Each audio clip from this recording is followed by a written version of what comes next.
third week of our series called Finding Your Way Home. And this week we're going to talk about the payoff of preparation.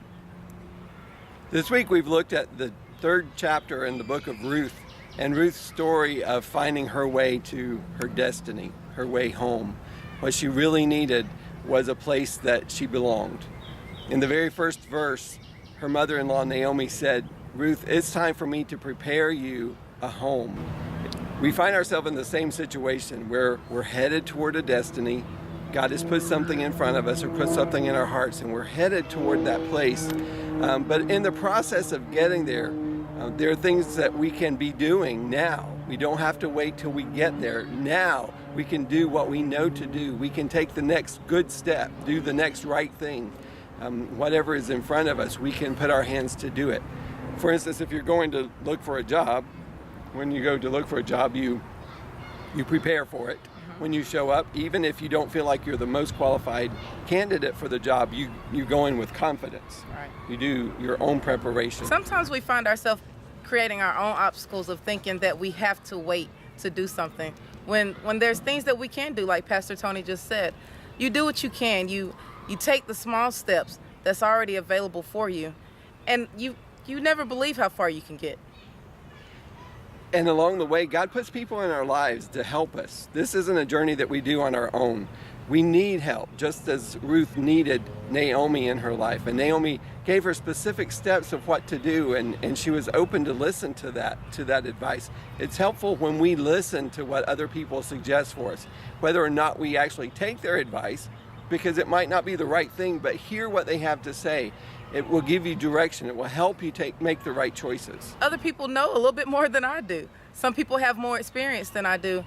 Why have so much pride that we can't take advice from other people? I'd rather humble myself and learn from other people's experience to make my experience a lot better. And when you receive that advice, when you make a decision, this is what I'm going to do, then follow through. Don't hold back. Don't procrastinate. But be quick to make the next step. When you know what it is that you should be doing, then make the next step. There's nothing worse than a person having expectation in you and then you letting them down. That will not get you to the place you're trying to get to. That will only hold you back. I believe I mess up sometimes in life by having so many things that I would like to do, that I would like to see happen in my life. And while I have a first idea, a second idea, a third idea, I forget to commit myself to that first idea because the second and third idea is already more relevant to me.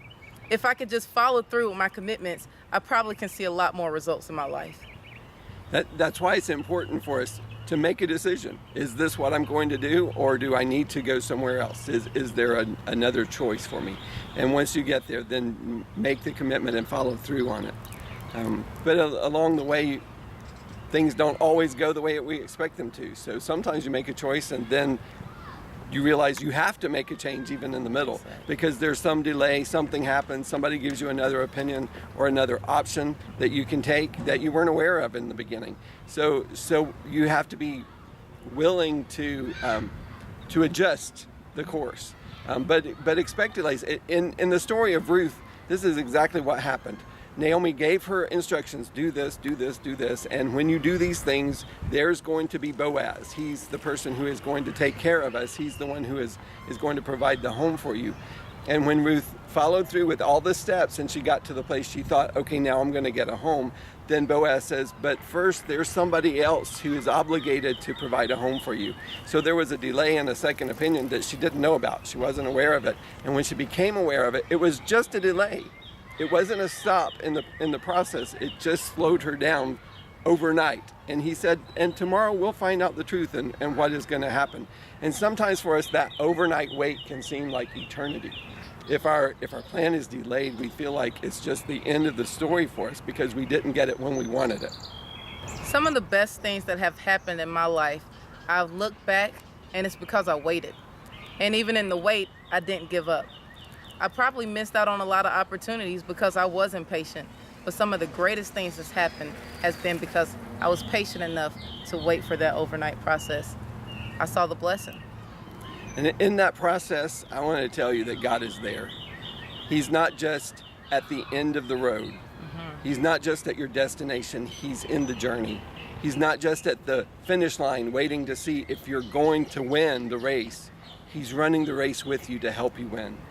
His heart is in it with you. If he's called you to something, if he's put something in your heart, he's there to help make sure that it happens for you. So I want to encourage you today just to trust him and turn your attention and your thoughts to him and ask him for his direction. Be willing when you hear him speak to say yes. We believe God's plan for you is a good one, and he wants you to be successful in it. So would you contact us if you have questions or if you would like prayer about your situation? We would love to hear from you. You can contact us on our website. Just go to Contact Us link and let us know how we can help you in this. You can go to our website at greenvilletransformation.org.